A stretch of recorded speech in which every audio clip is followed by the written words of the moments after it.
Boa noite a todos. Estamos dando início à reunião da endocrinologia do Hospital Samaritano. Essa reunião é a número 90 e é com imenso prazer que eu dou início a essa reunião. O nosso tema de hoje é o que há de novo no tratamento da obesidade, novas indicações cirúrgicas e perspectivas terapêuticas. Os meus convidados de hoje são duas pessoas muito queridas, é Ana Carolina Nader, endocrinologista, endopediatra do IED, mestre da UFRJ, chefe do serviço de endocrinologia dos servidores, professora da Faculdade de Medicina UNESA, vice-presidente da ASBEM Rio de Janeiro, Departamento de Obesidade Hospitalar Abenço. Márcio Baleiro, mestre pela Universidade Federal do Rio de Janeiro, membro titular da Sociedade Brasileira de Cirurgia Bariátrica e Metabólica e do Colégio Brasileiro de Cirurgiões, membro da International Federation for Surgery of Obesity Metabolic Disorders, protector de cirurgia robótica. Essa nossa reunião está sendo gravada e eu realmente não tenho outras palavras a não ser agradecer ao Samaritano que nos permite estar juntos há 8 anos e estarmos chegando à reunião número 90, que é um número muito bonito. Como sempre, por favor, façam as questões que vão ser via chat, vão ser respondidas no final. E vamos dar início, estou passando a palavra para Ana Carolina. Por favor, a palavra é tua. É com imenso prazer que eu recebo vocês dois aqui hoje. Obrigada, Mônica.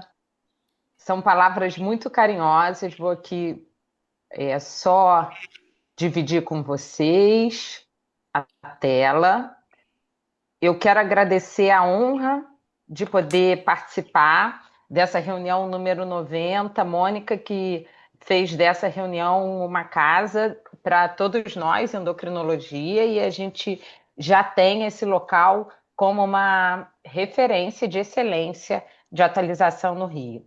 E é um prazer enorme dividir esse tema com o Márcio, meu amigo flamenguista querido. A gente vai para o sacrifício aqui na hora do jogo, mas a gente vai dar um spoiler que aqui também vai ter um bate-bola, né? E como todo time que joga junto joga melhor, é essa a nossa intenção aqui em abordar esse tema.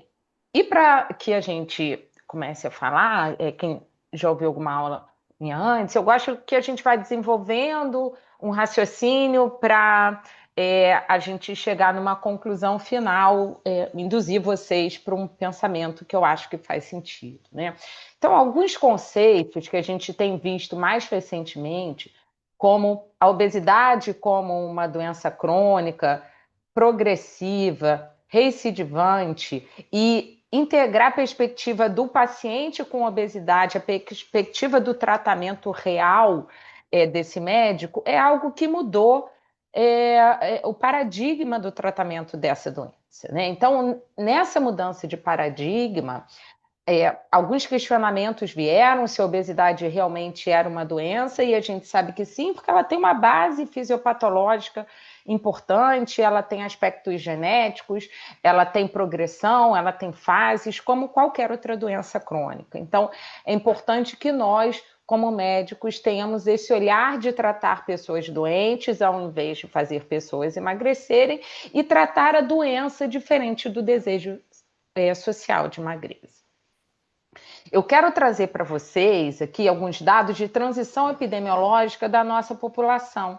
Então, nas últimas décadas, o que a gente vivencia é um país que deixa de apresentar morbimortalidade ou incapacidade da sua população gerada pelas doenças infecciosas, e quem passa a contribuir para esse impacto de anos de vida são as doenças não transmissíveis. Se a gente pega as principais doenças não transmissíveis que vão gerar diminuição de anos de vida ou incapacidade na nossa população, a gente consegue ver que todas elas são intimamente ligadas à obesidade. Então, tratar a obesidade, a gente também vai impactar em incapacidade e morbimortalidade.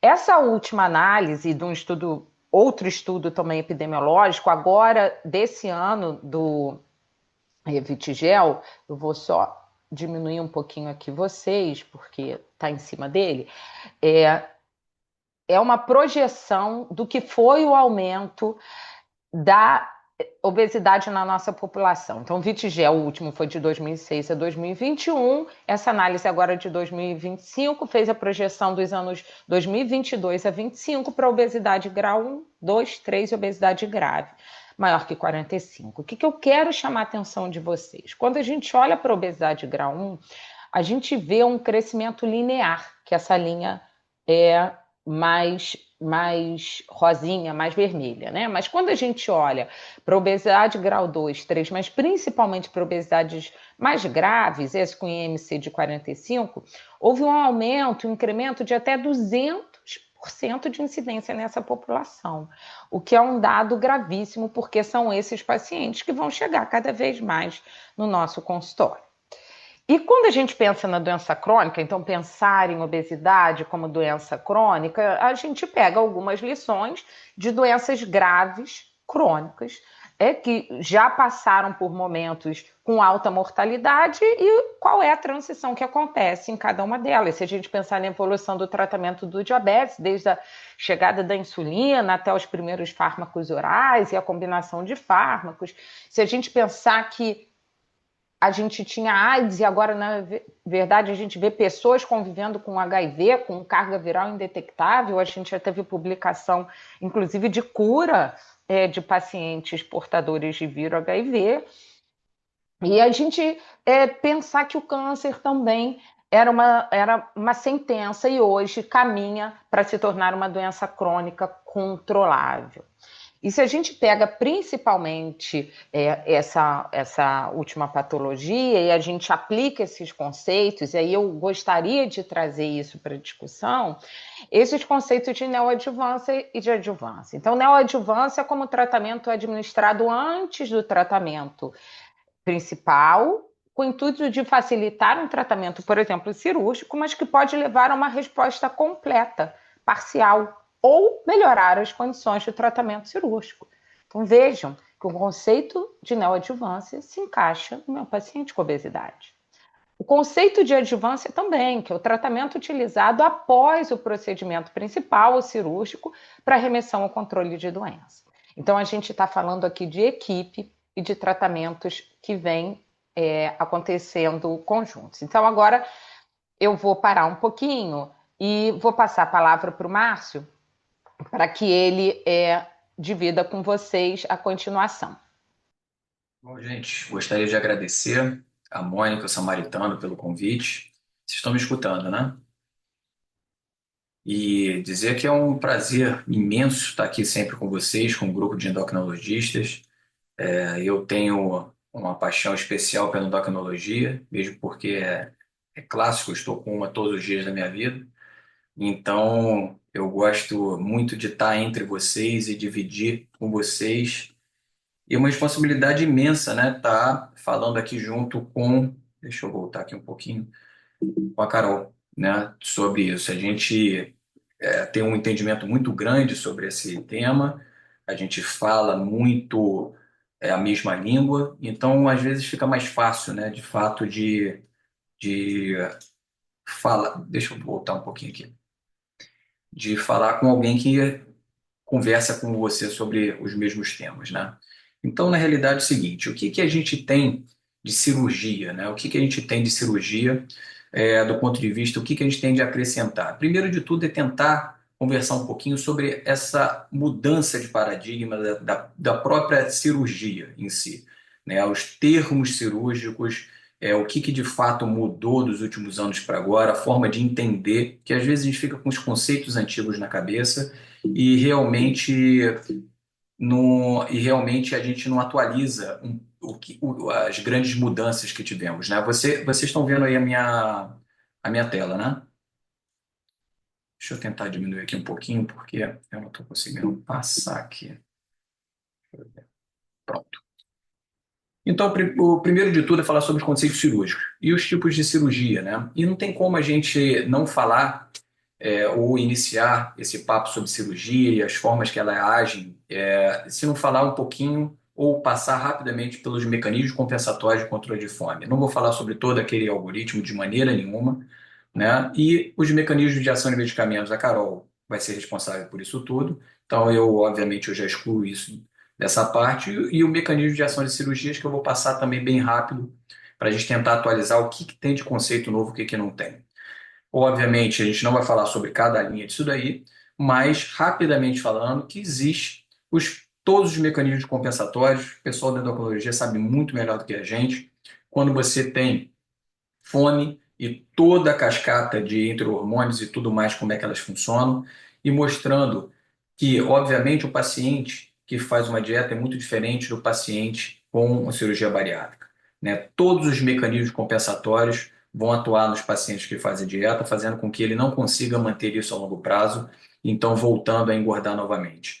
E, muito pelo contrário, os pacientes que fazem a cirurgia, eles têm todo um mecanismo intra-hormonal para manter o peso e não ter todos os mecanismos compensatórios e normalmente em muito maior grau, né? Então, ou seja, o que se procura com uma cirurgia bariátrica metabólica, né? Então, o ideal seria uma cirurgia que o paciente conseguisse perder peso gradativamente e com o mínimo de sofrimento e complicações, associado a melhora ou remissão das comorbidades, com parada ou diminuição drástica do uso de medicamentos, se não indefinidamente, pelo máximo de tempo possível e com poucos efeitos adversos, incluindo nutricionais. Não foi nenhuma outra pessoa, não peguei isso de outro lugar, mas eu achei que isso fosse a melhor definição de cirurgia moderna, bariátrica e metabólica. E que consiga manter a perda de peso com o maior tempo possível, que é um grande problema, com o mínimo de reganho. Será que é só isso, a cirurgia bariátrica? Nós somos culpados por isso. A gente colocava isso, a gente ainda coloca isso, usa isso como um comercial. Mas obviamente não é isso. Essa moça nunca foi obesa mórbida, isso não é um resultado de uma cirurgia, e a gente é culpado um pouco por isso tudo. Eu acho que é muito por aí. É mais ou só somente essa figura que individualiza bem todos os problemas associados à obesidade mórbida e que, nem, obviamente, nem todos os pacientes com obesidade mórbida têm tudo isso, mas são os grandes problemas e, eventualmente, à direita a gente tem aqui como exemplificar um percentual de resolução duradoura com a cirurgia bariátrica. Então, a gente fala muito mais em problemas e doenças associadas do que propriamente é, uma mudança de estética, como a gente viu na fotografia anterior.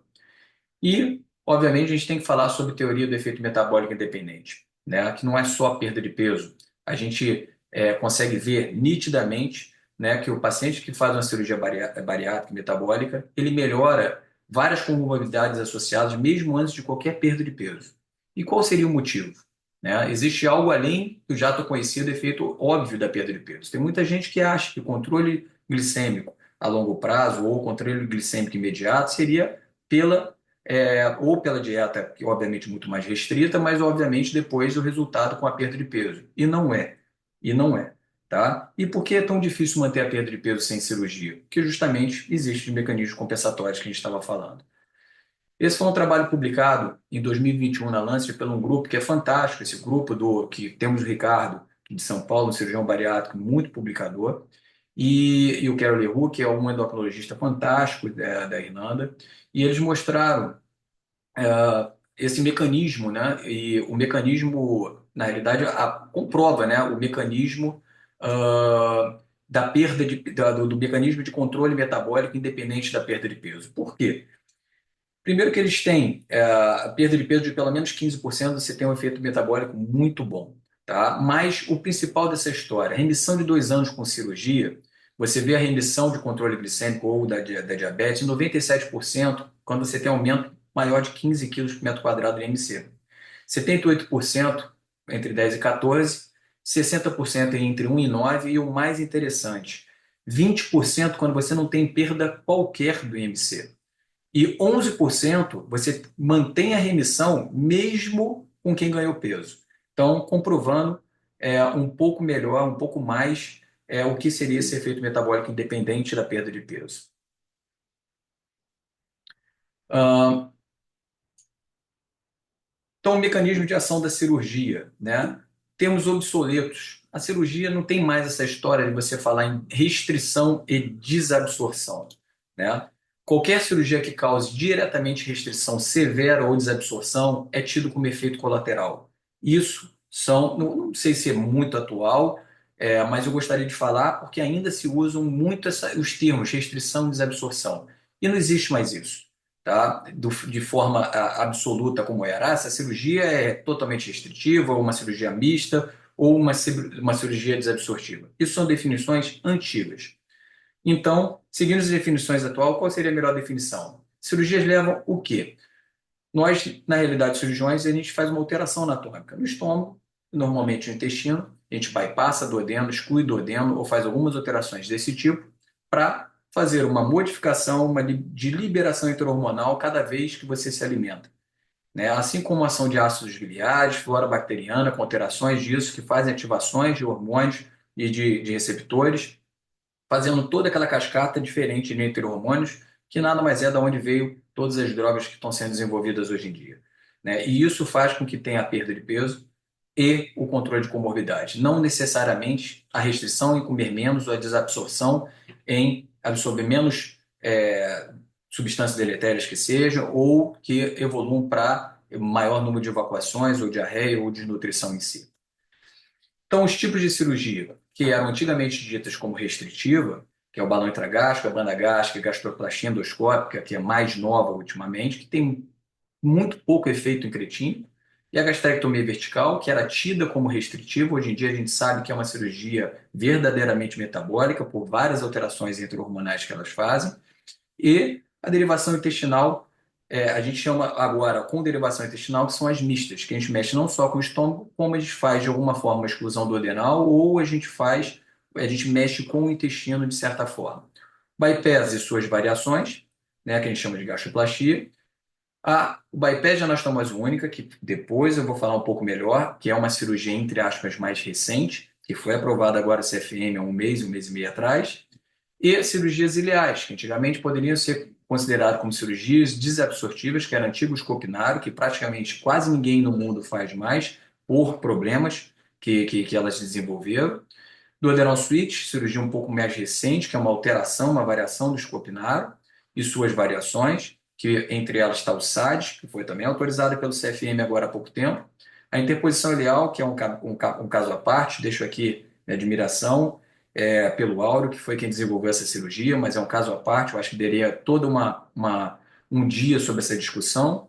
E a bipartição intestinal, que é uma cirurgia que está sendo muito realizada por ser muito mais simples do que essas outras cirurgias ileais, está sendo e foi autorizado pelo CFM também, e deixo aqui também minha admiração pelo Santoro, outro cirurgião brasileiro que desenvolveu durante muitos anos essa técnica.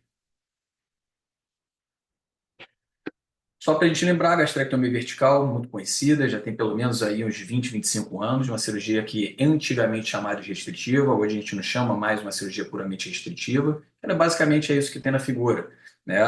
Obviamente, tecnicamente, ela não é uma cirurgia tão simples quanto parece, podem dar muitos problemas, mas é uma cirurgia relativamente mais fácil de se fazer, ainda mais com os materiais que temos hoje e a tecnologia dos grampeadores, né? O que ela, obviamente, você diminuindo, ela aumenta o esvaziamento gástrico, não só faz uma restrição, porque a restrição é uma coisa que a gente não quer a longo prazo, mas ela aumenta a velocidade de esvaziamento de alimentação não digerida, que estimula a produção intra-hormonal e alterações de toda aquela cascata também, embora menor intensidade, ela também varia todas essas partes dos intra-hormônios. Qual é a grande desvantagem? Não dá para fazer com o paciente que tem refluxo, isso aí é muito discutível, mas a maioria das pessoas define como não dá para fazer para pacientes que têm hernia de hiato e pacientes com sintomas de refluxo. Ela pode, mesmo em pacientes que não têm nada disso, dar futuramente refluxo e eventualmente ser um problema para tratamento clínico, tendo que converter para uma cirurgia menos refluxogênica. E ganho de peso, eventualmente, os principais trabalhos mostram um pouquinho maior do que o bypass, que é a próxima cirurgia que eu vou falar, que é a mais conhecida nossa. E outros problemas muito pequenos que eu acho que eu não vou nem comentar por ser muito, muito raro. Aqui o bypass, cirurgia clássica, Ainda é a cirurgia mais realizada no Brasil, talvez o único país que faça mais bypass do que a gastrectomia vertical, mas o Brasil é campeão nisso. É uma cirurgia excepcional, com conhecimento há mais de 35 anos. Tiveram algumas pequenas modificações, foi se estudado muito o ideal de tamanho de alça intestinal para a alça biliar e alça alimentar, mas é uma cirurgia que funciona muito bem, né? Antigamente poderia se pensar que tinha muita desabsorção quando você esticava muito uma alça ou tudo, mas o que a gente sabe é que a gente conseguiu chegar no meio termo de tentar uma perda de peso eficiente, com manutenção a longo prazo, com um tratamento muito adequado das comorbidades associadas. Tem alguns pequenos problemas, são relativamente muito raros. Deficiência nutricional, a gente praticamente não vê deficiências importantes, como os casos antigos, as cirurgias absortivas, há 20 anos atrás, e os outros são remediáveis com tratamentos eventuais. Isso sim é a cascata, que a gente tem toda a produção intra-hormonais, tanto da gastrectomia vertical quanto do bypass. A gente vê à direita uma e à esquerda o bypass, e mostrando todas essas alterações intra-hormonais, que eu não vou entrar aqui, obviamente, em detalhe, mas vendo que, olha a quantidade de entre-hormônios só citado nessa parte, ou alterações que promovem ativações de receptores de entre-hormônios. É impressionante a quantidade que a gente tem, né? Se a gente pensar que os medicamentos hoje em dia, agora que chegou o duplo agonista, olha a quantidade que ainda tem para se desenvolver dentro dos laboratórios, e que tem muito estudo já em fase 2, fase 3, com mais de dois, e que está chegando aí. Então, são coisas que a gente tem que guardar, que é o que muda, né, alterações da cirurgia, e, obviamente, o que a gente ainda tem para desenvolver com medicamentos, se a gente conseguir, obviamente, mimetizar tudo isso. Não vou entrar dentro dessa parte de mecanismos de ação, só mostrando que, obviamente, é onde que a cirurgia controla essa parte toda de, de compensação da fome e de todas as alterações que a gente consegue ter, senão a gente vai estender muito isso. Mas voltar um pouquinho para falar de alguns trabalhos. Se a gente for pensar, esse trabalho foi o primeiro trabalho, provavelmente, do SOS, que é um grupo sueco, que é a maior coorte, a mais longeva, hoje está fazendo praticamente 40 anos que tem se acompanhado esses pacientes, que foi um grupo controlado, não foi randomizado, mas foi controlado entre operados e não operados, e deram mais de 300 trabalhos publicados sobre o tema. Então é excepcional, isso foi em 2004, que já assustou muita gente, só mostrando esse desfecho de perda de peso e alguns controles de comorbidades, né, que é uma coisa que eu vou criticar depois, né? E mostrando tudo isso, a parte de controle de glicêmico, perda de peso, nós temos o gráfico da esquerda mostrando o controle, que é lá em cima, e cirurgias, que é o mais interessante, como eram cirurgias de há muito tempo, como desenvolveu. A gente não faz mais banda, não faz mais gastroplastia vertical bandada, e sim o bypass, que inclusive aqui era um bypass diferente do que a gente faz hoje, para vocês verem como que é a evolução da cirurgia conforme a gente vai evoluindo de todas as formas possíveis. E aí a gente teria que ter aprendido, junto com o pessoal dos medicamentos, que a gente precisava mostrar um pouco mais do que só controle de peso, controle glicêmico e controle de alguns padrões laboratoriais. A gente tinha que ter desfechos duros e com definição muito bem certa, né, de resultado, né? Então, esse foi um trabalho de um brasileiro, trabalho randomizado, mostrando, foi o primeiro trabalho e talvez um dos únicos, do controle da hipertensão arterial muito mais eficiente em pacientes operados comparados com pacientes não operados, com o melhor tratamento possível, mostrando a vantagem grande dos pacientes operados em relação aos pacientes não operados. Aqui mais um trabalho de um brasileiro, publicado na JAMA faz pouco tempo, 3 anos, e depois tem outro de 5 anos que eu vou mostrar a seguir, que é do Ricardo, trabalho randomizado comparando os pacientes operados e o melhor tratamento clínico. Lembrando que o tratamento clínico já tinha os análogos de GLP-1. Então, mostrando realmente, com 3 anos, o benefício em relação a vários padrões, em vários tipos de alterações, incluindo até microalbuminúria. Mas, com 5 anos, ele não conseguiu demonstrar uma significância estatística, embora fosse melhor com a cirurgia, mas não teve significância estatística em relação ao controle de microalbuminúria e também em controle de doença renal crônica, embora fosse melhor com a cirurgia. Mas a cirurgia melhorou todos os outros padrões que provavelmente seriam deletérios a longo prazo para a doença renal crônica.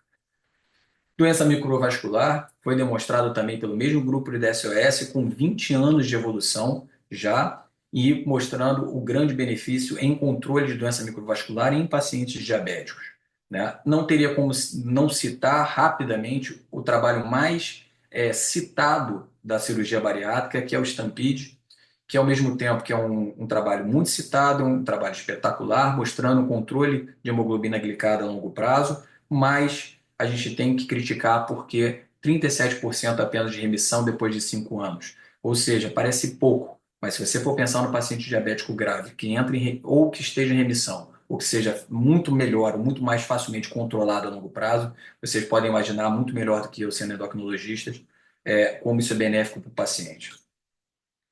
E como o Stampede era um número muito pequeno depois de 5 anos que eles conseguiram resgatar, eles fizeram uma união de todos os trabalhos randomizados, controlados, que seria o Stampede, o TriBet, o Slim e o Crossroad Trial, e eles fizeram uma meta-análise com esses 4, mostrando e publicaram em 2023, se eu não me engano, esse grupo mostrando, de fato, a mesma coisa que o Stampede tinha mostrado, mas agora em meta-análise de trabalhos randomizados e mostrando basicamente a mesma coisa que o Stampede tinha mostrado. Então, conseguindo ainda aumentar um pouco o poder de estatístico, né? Então, controle de hemoglobina glicada muito melhor do que nos pacientes de controle. Existem várias outros tipos de alterações também que eles conseguiram comprovar o benefício. E esse trabalho também, que não teria como não citar, um trabalho randomizado do grupo da Gertrude Migroni da Itália, porque eles incluem nesse trabalho a derivação biliopancreática, que a Itália é da onde veio a cirurgia biliopancreática de fato, terra do Scopinaro, mas mostrando que é o mais interessante dessa história toda, é mostrando 37,5 de remissão versus 5,5, mas mostrando que, interessante em relação à perda de peso, que por mais que seja uma cirurgia potente, a biliopancreática não mostrou grandes diferenças em relação ao nosso antigo Y de Roux, né? Menos complicações relacionadas a diabetes, melhor desfecho metabólico, por aí vai, senão a gente vai continuar repetindo isso tudo. Não falando só em desfechos duros, a gente está falando também sobre expectativa de vida. O SOS, com 35 anos, conseguiu demonstrar isso para a gente, né? Sim, na média geral, os pacientes têm a mortalidade de 5,2 em 1.000 pessoas, com a cirurgia era 10,7, com controle era 3,2, ou seja, os pacientes não operados morriam mais, né? A expectativa de vida, se você for pensar, do controle, que seria a população geral, de 7,4 anos, né? Maior do que na população geral do controle e 5,5 anos maior na população geral no grupo cirúrgico, ou seja, os pacientes morriam mais quando não eram operados. Esse aqui é a sobrevida a longo prazo, também mostrando isso e dando, principalmente os pacientes diabéticos, mostrando que o paciente com diabetes tem um ganho médio expectativo com 9,3 anos, sem diabetes com 5,1 anos. Ou seja, o paciente precisa, na realidade, operar para prevenir uma morte em 10, tá? E isso, na realidade, mostrando o grande benefício da cirurgia do ponto de vista dos pacientes diabéticos, né? Quase 50% menor risco de morte após cirurgia metabólica. Isso realmente mostra os benefícios enormes da cirurgia. E aí a gente pode chegar nesse final, depois de falar tudo isso muito rápido, por que não se opera todo mundo, né? E antigamente existia um medo, era pacientes que iam para o CTI, a gente lembra que há 25, 30 anos pacientes tinham vários no CTI, com várias complicações possíveis. Hoje em dia, a gente vê que o paciente é praticamente ambulatorial, tem gente já fazendo ambulatorial, eu acho isso um pouco mais temerário em termos de adaptação de dieta, mas 99,9% dos pacientes nossos, eles ficam no quarto, não tem dreno, não tem sonda, 24 horas esses pacientes estão em casa, fazendo pós-operatório em casa, muito bem, com evolução muito tranquila, e raramente nós temos problemas com essa cirurgia. Isso foi comprovado pelo Aminian, pelo grupo da Cleveland Clinic, que até às vezes isso vira chacota, esse tipo desse gráfico, mostrando que a cirurgia bariátrica complica tanto quanto colestectomia, apendicectomia. Tá? Então, ela está dentro das cirurgias, por mais que seja de um pouco mais alta complexidade que essas outras, mas complica-se tanto quanto cirurgias rotineiras, né? Então, mostrando que hoje, atualizando um pouco isso, uma morte para cada 1.250 cirurgias realizadas nos Estados Unidos em centros de referência. Tá? No Brasil, menos de 0,2%. Ou seja, uma cirurgia extremamente segura para ser realizada de rotina e com tanto benefício. Temos sempre que ter na cabeça o seguinte: os pacientes operados somem depois de 2 anos. Tá? E o que eu quero dizer com isso? Se eles somem depois de 2 anos, é muito difícil a gente conseguir fazer um acompanhamento a longo prazo, principalmente dos nossos pacientes de consultório. Não é a gente que manda, não dá alta. Não, eles não voltam, principalmente depois de fazerem cirurgias reparadoras. Tá? Não existe um tratamento perfeito. Existe recidiva de obesidade. O primeiro slide da Carol foi espetacular. É um problema crônico e a gente não vai conseguir uma cura específica. A gente consegue um controle, a gente consegue eventualmente entrar em remissão, mas sempre vai ter o diabinho da obesidade e a gente vai precisar de todos os métodos possíveis para tratar isso. Todos os especialistas têm viés de seleção. Por que eu gostei de colocar isso? Isso não está em artigo, não está em lugar nenhum, a gente escuta falar. Endoscopistas na emergência, que são os endoscopistas que estão recebendo esses pacientes quando entram, quando tem algum problema. O que acontece? Eles só fazem isso. Então eles acham que bariátrica complica muito. Não é isso que acontece. Endoscopistas revisionais, aqueles que fazem algum tipo de tratamento para você ter perda de peso, arcônio, plica ou alguma coisa. Todo mundo engorda novamente. Eles acham isso, porque eles recebem só esses pacientes. Os cirurgiões bariátricos, nada funciona, apenas cirurgia. Todo paciente senta na minha frente e fala que já tentou de tudo. Então eu acho que nada funciona? De jeito nenhum, não é bem assim. Ao mesmo tempo que o endocrinologista acha que a cirurgia não vai adiantar. Por quê? Ele opera e volta para o endocrinologista para reclamar que está reganhando peso. Ou seja, para alguns endocrinologistas, eles acham que cirurgia bariátrica não serve porque ela vai perder peso e vai engordar tudo novamente. Não é isso. A gente tem que seguir, obviamente, tecnologia, a gente tem que seguir os artigos científicos, evidência, e não só o que a gente acha. Isso aí a gente vai falar depois, né, Carol? Que vai começar o que tem de novo. Eu volto para a Carol aqui porque ela tem uma parte bacana aí para a gente discutir. Assim, né? Então, à luz desses conhecimentos iniciais, eu trouxe 2 casos clínicos. São pacientes irmãos, vistos há cerca de 10 anos atrás, mas eu achei que ficariam bem ilustrativos para o que a gente queria conversar. Então, o primeiro que eu atendi foi o ABC, de 38 anos, sexo masculino. E aí ele vem com essa queixa que ganhei peso após interromper a atividade física regular aos 31 anos. Ele chegou a um peso máximo de 140 quilos 3 anos antes da consulta, já tinha tratamentos prévios com sibutramina, dieta cetogênica, fazia atividade física regular, pelo menos, tinha um sono regular de pelo menos 7 horas diárias, voltou a praticar atividade física mais ou menos ao mesmo tempo que resolveu procurar a nutrição e o endocrinologista, e tinha um hábito alimentar hiperfágico, mas ele pulava a primeira refeição, fazia um almoço às 2 da tarde e tinha uma refeição noturna que era a grande refeição, então ele tinha um grande volume alimentar em torno de 20 horas. Não fumava, negava o uso de drogas ilícitas, mas tinha uma carga etílica considerável, cerca de 14 garrafas de long neck por semana, no final de semana umas 8 garrafas, às vezes, por dia, e ele falava que dependia se tinha festa, se não tinha festa, isso podia passar, né? Era um administrador de empresa, passava muitas horas consecutivas sentado. No exame clínico, não era hipertenso, né? Tinha um peso de 121 quilos, o peso máximo tinha sido 140, mas tinha um MC de 41, com uma obesidade centrípeta importante e com uma relação cintura-quadril e uma relação cintura-altura que confirmavam já a obesidade centrípeta. Essa é a bioimpedância inicial do paciente, que mostrava, além do peso, uma composição corporal. A gente vê aqui bastante côncava, né? Então, uma relação músculo-gordura muito ruim, com percentil de gordura corporal de 42 para um homem, com... Opa, quero voltar aqui um pouquinho. para mostrar mais, com uma distribuição que acumulava mais em tronco e abdômen, com uma gordura visceral estimada o dobro do índice da bioimpedância, que é até 9. E ele tinha 20 de gordura visceral.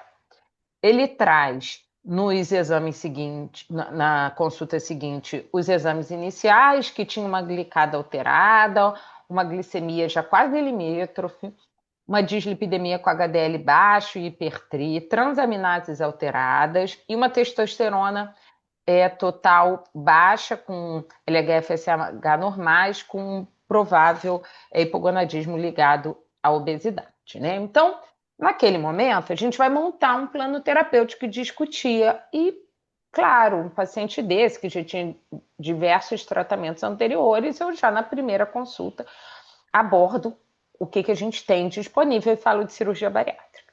E ele não queria fazer cirurgia bariátrica porque ele tinha um irmão que tinha operado e que tinha reganhado quase todo o peso, segundo o relato. Então, ele queria fazer o tratamento clínico. Estava motivado, tinha voltado para a atividade física e estava focado nisso. Então, a gente tentou ajustar o padrão alimentar dele, explicar muito a questão do jejum intermitente, porque ele tinha facilidade de fazer horas de jejum matinal, mas da importância dele não fazer essa hiperfagia noturna, que era prejudicial, e do conteúdo, porque ele fazia hiperfagia, mas ele comia uma quantidade grande também de ultraprocessados. Então, focando nessas questões. De exame complementar, a gente ainda pediu uma avaliação cardiovascular para a prática desportiva, que ele estava extremamente motivado, fazendo intensamente atividade física, próximo aos 40 anos, com esse histórico de saúde, então não tinha feito uma avaliação, e pediu uma elastografia hepática com transaminases alteradas, um FIB intermediário, e a gente começou análogo de GLP-1. Nesse momento, a gente tinha disponível o análogo de GLP-1 de primeira geração, foi feito liraglutida. E essa é a evolução do histórico de composição corporal. O paciente saiu de 121 para 93 quilos em próximo de um ano de tratamento. O paciente melhorou muito. Se vocês lembram aqui, a composição corporal desse paciente, ele tinha uma relação músculo-gordura muito pior, ele conseguiu aqui perder massa magra, mas não de forma muito intensa, então, comparado à quantidade de músculo que ele perdeu, ele não tem uma intensificação de perda de massa magra, então reduziu bastante o percentil de gordura corporal, diminuiu essa concentração de gordura em tronco-abdômen e reduziu a estimativa de gordura visceral para 10. Então, esse paciente vinha realmente motivado, respondendo ao tratamento clínico e muito feliz com a nossa proposta, até que ele sumiu, como todo bom paciente crônico de qualquer doença, né? E aí eu dei um spoiler algumas vezes desse slide, mas ele volta cerca de 2 anos e meio a 3 depois que ele tinha sumido. E aí a queixa é que ele tinha ganhado peso após interromper a atividade física de GLP-1, então ele achou que ele estava bem, ele voltou, com GLP-1 ele diminuiu a ingesta etílica também, então ele voltou a sair mais, voltou a beber mais, reganhou peso, então ele voltou para 131, 10 quilos abaixo do que ele nos procurou, mas ele teve um reganho importante, e ele achava que ia fazer a cirurgia bariátrica, porque ali ele ia resolver a obesidade. Então, ele já estava mais de um ano sem qualquer medicação, dormindo bem, mas nesse momento sedentário, um hábito hiperfágico, mas tinha episódios de compulsão alimentar. Tá? Então, frente a esse histórico desse primeiro paciente que não queria de jeito nenhum fazer cirurgia, teve uma excelente resposta ao tratamento clínico, isso foi lá atrás, quando a gente só tinha liraglutida no momento. Quais seriam as ferramentas que dispomos agora para o tratamento da obesidade nesse caso? É um paciente que ele ainda é bem inseguro em relação ao procedimento cirúrgico. Mas naquele momento em que ele foi perdendo muito peso e que chegou a menos de 100 quilos, o irmão, que tinha feito o procedimento e reganhado peso, nos procurou, motivado, né? Então ele chega com uma queixa de reganho de peso após cirurgia bariátrica, mas que queria se tratar porque o irmão teve uma resposta excelente. E aí, quando a gente olha para essa história, o peso cirúrgico desse paciente era de 160 quilos no momento em que operou, e ele tinha um IMC de 59, né? Então, ele tinha um nadir de peso após 2 anos de cirurgia, que chegou próximo de 90 quilos, então ele perdeu quase todo o excesso de peso calculado, que foi cerca de 44% do peso inicial. Então, ele teve um nadir bem importante. Ele fez uma curva de J, que a gente faz um J ali bem profundo. Esse paciente, ele tinha uma característica, porque ele era economista, passava muitas horas consecutivas sentado, às vezes achava que rendia mais à noite, então tinha um sono irregular, um trabalho híbrido, hora ia presencialmente, hora ficava virando noites ali no computador, e chamou muita atenção porque ele tinha um hábito alimentar hiperfágico. Mesmo no pós-operatório, ele tinha feito uma gastroplastia com Y de Roux, então não é o mais comum a gente ter um hábito hiperfágico marcante, né? Ele tinha um comer emocional, então ele estava nervoso, ele comia, ele estava triste, comia, queria comemorar, ele comia, mas associado ao hábito hiperfágico. Não usava drogas, não fumava, nem bebia bebida alcoólica. Esse era o exame clínico. Eu queria chamar atenção para vocês, porque ele pesava 133 quilos. E tinha um IMC de 47. Então, se a gente olhar para o IMC inicial, mesmo com esse reganho, ele mantém quase 30 quilos abaixo do peso cirúrgico, e ele tinha um IMC de 57 quando ele operou. Ele estava com 47 na nossa consulta. Mas o reganho foi importante, porque ele fez um nadir também muito importante. Ele ganhou 42 quilos num período de 3 anos e meio, aproximadamente, o que correspondeu a quase 50% do peso mínimo que ele chegou. Os exames iniciais chamavam atenção apenas às hipovitaminoses, porque ele também não estava mais tomando qualquer polivitamínico, e a gente fez a reposição adequada, e tinha um TSH tocado, provavelmente por esse reganho de peso e pelo IMC que a gente só observou. Então, para esse paciente, o nosso plano terapêutico incluiu que ele ajustasse o conteúdo da dieta com foco em ingesta proteica e nos pilares da cirurgia bariátrica. Ele começar pelo uso da proteína, aumentar a ingesta de cálcio e tudo aquilo que a nutrição já havia orientado no pré-operatório. E como ele vinha com essa questão do comer emocional importante, todo esse reganho, a gente sugeriu, indicou que ele também fizesse acompanhamento paralelo com toda a equipe multidisciplinar, tanto da nutrição quanto da psicologia, para que nos ajudasse.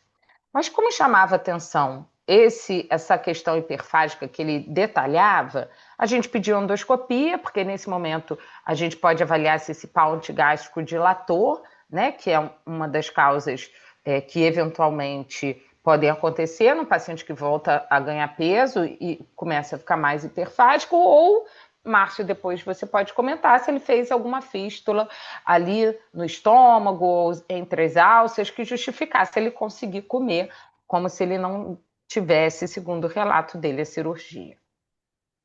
Depois que a gente viu que a endoscopia estava totalmente normal para um pós-operatório de cirurgia bariátrica, a gente começou com bupropiona, que na época era o que a gente tinha, e principalmente por essa questão do comer emocional, ele se sentia desanimado, respondeu bem, ele não tinha outros comemorativos psiquiátricos que chamasse atenção ou contraindicasse a droga. E posteriormente a gente começou o análogo de GLP-1, também foi liraglutida, que era o disponível à época. Mas quais seriam as ferramentas que agora nós dispomos para o tratamento da obesidade nesse segundo caso? E aí eu também vou querer saber do Márcio, qual a opinião dele. Bem, e para que a gente comece a nossa aula efetivamente, assim, do que a gente tem de novidade, eu vou falar da parte clínica. Então, esse é o slide do que a gente tem de tratamento de obesidade no Brasil. Então, a Anvisa, esse ano, liberou a tirzepatida para o tratamento da obesidade, além do tratamento da diabetes. Então, a gente tem as drogas mais antigas, com perdas de peso de 5 a 10%, drogas que já entraram com uma perda de peso maior, mais de 10% de peso corporal, como a combinação naltrexona, bupropiona e liraglutida, análogos de segunda geração únicos como a SEMA, que a gente elevou o patamar de perda de peso para mais de 15%, e quando a gente vê a tirzepatida, a gente já está num grupo de dupla agonistas falando de perdas de pesos que podem chegar até 20% de peso corporal. Mas o que vem por aí, né? Qual a nova geração de medicamentos anti-obesidade? E aí parece que é um trabalho que, quando a gente olha inicialmente, já ficou inclusive antigo, né? Um trabalho de 2021 falando de 7-melanocortide, semaglutida, tirzepatida e bimagrumab. Aqui são as moléculas, a primeira 7-melanocortida, depois a semaglutida. Esse trabalho fala muito de sema, e mostra em 2021 as análises assim de SEMA, mas já falando um pouco da letra C, que é a tirzepatida, que é o análogo do GIP com GLP-1, e mostra essa figura um pouco diferente para a gente, que eu vou falar no final, que é um anticorpo monoclonal, que é o bimagrumab, que é uma novidade que a gente torce que venha por aí. Lembrando que a 7-melanocortida, ela já está liberada tanto na Europa quanto nos Estados Unidos, é um agonista do receptor da melanocortina, e ele é usado principalmente para obesidade de forma genética, são aquelas obesidades graves, de início precoce na infância, que estão ligadas a deficiências comprovadas de PONC, PCSK1 e do receptor de leptina. Então, são aquelas obesidades genéticas graves de início da infância, mas que a gente já tem tratamento adequado. Não aqui ainda, mas a gente tem fora. O que eu quis trazer para dividir com vocês, assim, quis dar um resumo desses últimos 2 meses de artigos, principalmente esses que foram feitos a partir agora da exposição da ADA, das novas medicações que envolvem a maioria delas um GLP-1 ou um análogo, né? Então, a primeira delas é o orforglipron. Todas elas em comum têm nomes que a gente não consegue repetir. Então, graças a Deus, eu estou podendo ler isso tudo nessa aula. Então, o orforglipron é um agonista do GLP-1 de pequena molécula não peptídeo. A grande novidade é que isso é uma pílula oral, independe do jejum, porque ela é não peptídica. Então, a gente vai ter em pouco tempo um análogo de GLP-1 para ser feito oral, para ser feito independente de jejum, com reduções médias de peso corporal em 40 semanas, em grupos de diabéticos. Então, esse trabalho do orforglipron apresentado foi para tratamento do diabetes, mas tem uma subanálise de peso. Então, lembrando que quando a gente faz o desenho para tratar diabetes, a gente usa dosagens de tratamento com alvo em hemoglobina glicada, mas mesmo assim a gente já vê reduções de peso importante. A dose máxima da medicação oral, a gente chegou a cerca de 8% de peso corporal.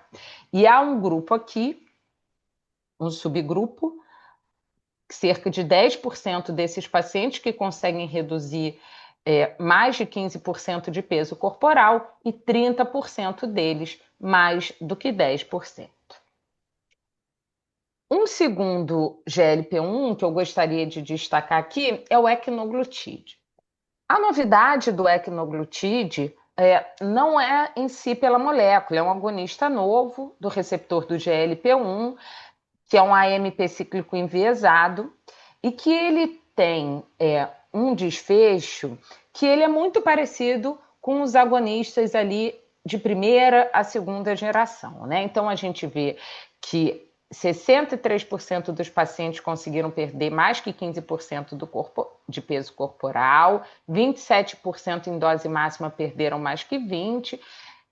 Eles foram triados para 1,2, 1,8 ou 2,4 de ecnoglutídeo. A perda média de peso dos pacientes foi 13%. Mas a grande novidade é que isso é um GLP-1 da China, né? Então, é um trabalho todo chinês. E quando a gente vê que a China está chegando forte também no mercado para brigar por ele, a gente fica sempre nessa esperança de acessibilidade. Quanto mais acessível essas medicações forem, vai ser melhor para toda a nossa população, principalmente porque a gente tem que lembrar sempre desse conceito de tratamento contínuo e doença crônica.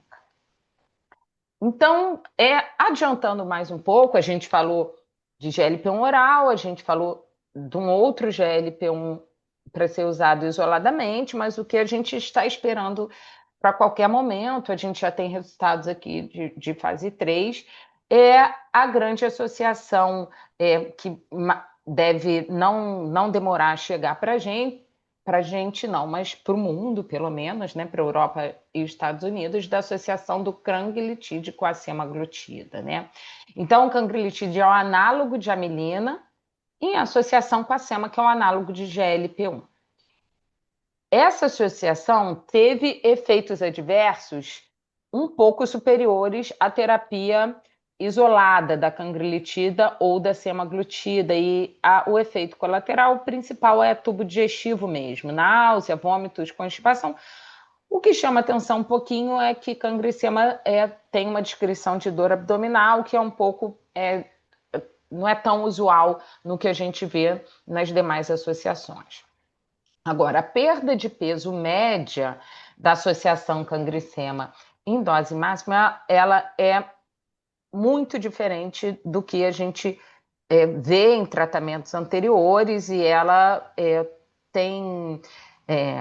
comparável a esses agonistas duplos, porque a média é acima de 20% de peso corporal no grupo de canglitina, semaglutida. 53% desses pacientes obtêm essa perda de peso, mas eu queria chamar a atenção quando a gente olha para esse gráfico, que a gente no placebo tem uma perda de peso provavelmente induzida para a dieta que logo chega ao platô. Depois a gente tem no canglitide e na semaglutida uma perda de peso que um pouco antes de 52 semanas parece que começa a fazer platô, e se a gente olha para essa curva de cangricema, dá a impressão que se a gente continuar essa curva e continuar as curvas de cima, a gente vai começar a ter uma dissociação. Então, isso obviamente que é uma opinião única e exclusivamente minha, mas dá uma impressão que a gente tem uma continuidade de perda quando a gente olha para o análogo unilateral.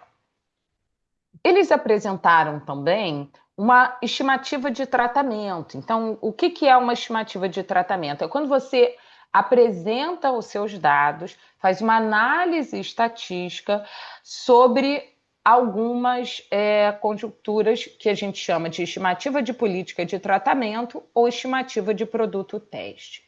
A estimativa de política de tratamento é o que eu estou mostrando para vocês. Ela avalia os efeitos de intervenção independente dos pacientes que descontinuaram o tratamento, que foram menos do que 10%. Então, se todos os pacientes que iniciaram tivessem continuado o tratamento na dose máxima que eles toleraram, a gente teria um grupo que perderia mais de 20%, correspondendo a 34% dos doentes, e mais que 30% de redução de peso em 19% dos doentes. Se a gente levar em consideração a estimativa do produto teste, que é o que reflete os efeitos se os produtos forem usados todos, conforme o planejado, ou seja, se todos os meus pacientes daquele grupo tivessem chegado na dose máxima e usado todas aquelas semanas. O grupo de cangricema com perdas de 30%, eu teria até 23% dos pacientes, que é um número impressionante, né? Quase um quarto desses pacientes perdem 30% de peso corporal, que é um número muito próximo aos resultados de uma cirurgia. Agora, para a gente dar continuidade a essa linha de raciocínio e falar de drogas mais complexas e voltando mais uma vez para os nossos conceitos, se eu estou falando de doença crônica e tratamento contínuo, esse trabalho eu achei extremamente interessante porque, mais uma vez, o nome é muito difícil, então é o maridebart com cafraglutide, mas tem um apelido, que é o maritide. Então, o maritide é um análogo de ação mensal, a gente é um análogo de GIP com GLP-1 de longação, então imagina como facilita o tratamento crônico de uma doença, você ter uma aplicação mensal. E esse trabalho é interessante porque eles dividiram em 2 grupos, para avaliação de peso corporal, um grupo de diabéticos e um grupo de não diabéticos. Foram um total de 592 participantes, 465 com 100 diabetes e 127 com obesidade e diabetes. E olhem que o grupo com diabetes perdeu em média 17% e sem diabetes quase 20% de média de peso corporal. Mas um dado muito interessante é em relação à hemoglobina glicada, que seria uma preocupação, né? Será que para a gente fazer uma droga de efeito mensal, será que ela vai causar hipoglicemia? Ela é segura? Então, o grupo de pacientes não diabéticos teve uma redução de 0,4 da hemoglobina basal, de 5,5, e o grupo de pacientes diabéticos que tinha uma hemoglobina média de 7,9 teve uma redução de 2,2 de glicada. Então, mostrando também eficácia na redução de glicada e segurança para a hipoglicemia nesses 2 grupos diferentes. Bem, a partir daí, eu vou falar um pouco do que há de mais novo, né? A gente está falando de enterormônios, hormônios intestinais, mas a gente está falando sempre de reganho de peso. Então, dentre os pilares de reganho de peso, é claro que a gente tem a questão do hiperfágico, né? Do volume alimentar. A gente tem a questão dos transtornos alimentares e do hábito do comer emocional, do comer hedônio, que a gente trata com outras medicações. Mas um problema muito importante a longo prazo para a manutenção de peso perdido é, sem dúvida, a massa magra. Então, no processo natural do emagrecimento, a gente perde massa magra de maneira adaptativa. E quando a gente vê esses pacientes com obesidade, eles já passaram várias vezes por perda de peso. Então, eles fazem um efeito sanfona e têm uma sarcopenia, às vezes, de maneira mais expressiva. E aí, quando a gente olha uma novidade dessas, é claro que a gente fica empolgado e deseja que isso seja real em pouco tempo, para que a gente tenha mais ferramentas para tratamento, né? Então, o bimagrumab é um anticorpo monoclonal que bloqueia o receptor da ativina, ou seja, a ativina ele regula negativamente o crescimento do músculo. Então, quando você bloqueia o receptor, o músculo cresce, cresce, cresce, sem que haja um down regulation. Então, o mecanismo de ação do bimagrumab é o crescimento muscular com perda de tecido adiposo e melhora de resistência insulínica. Os efeitos colaterais foram principalmente relativos a espasmo muscular, dor muscular, infecção de trato respiratório superior e cefaleia. Então, esse estudo é o estudo do bimagrumab de 2021, mas o que a gente teve agora no ADA foi uma sessão, isso não é um paper ainda, por isso que eu não tinha muitos gráficos aqui para mostrar para vocês, mas é o estudo Believe, a fase 2, que é um trabalho multicêntrico de 107 participantes da associação da semaglutida, que é um análogo de GLP-1, com o bimagrumab. Então, os dados que eles mostraram foi que houve uma redução de 20% no peso corporal total versus 10% no grupo de semaglutida. Uma redução de 37% na gordura corporal total versus 15% no grupo da sema. E a gente já tem resultados extraordinários com sema. E um aumento de 2,5% na massa corporal total, magra, versus uma redução de 10% de massa magra com semaglutida para adaptação metabólica, provavelmente, né? Então, resta saber a longo prazo se esse aumento de massa magra vai corresponder a aumento de taxa metabólica, assim, mas a gente fica empolgado com esses dados iniciais e querendo ver logo o que vem por aí.